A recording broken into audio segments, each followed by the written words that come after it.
this podcast was made with a virtual voice.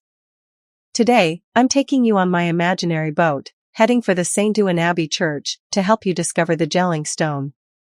First, you should know that it is a copy offered to Rouen by Denmark during the millennium of Normandy in 1911. Then, and you have probably already guessed it, Jelling is a Danish town in which we find the original stone.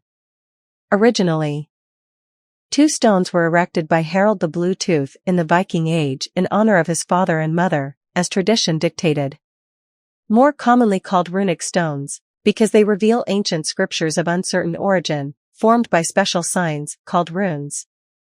Used by the Germanic peoples of Northern Europe to honor the dead between the 3rd century and the 17th century. History tells us that the small stone at Jelling honors Thyra of Denmark, wife of King Gorm, while the large stone, erected much later, commemorates the life of the parents of Harald the Blue Tooth, his conquest of Denmark and Norway, as well as the conversion of Danes to Christianity. Here, in front of you, you can admire the big stone.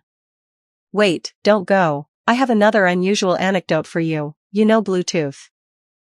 Well, the origin of the Bluetooth logo of the Swedish Nokia and Ericsson is the combination of the runic initials of King Harald Blattend, Harald with the Bluetooth.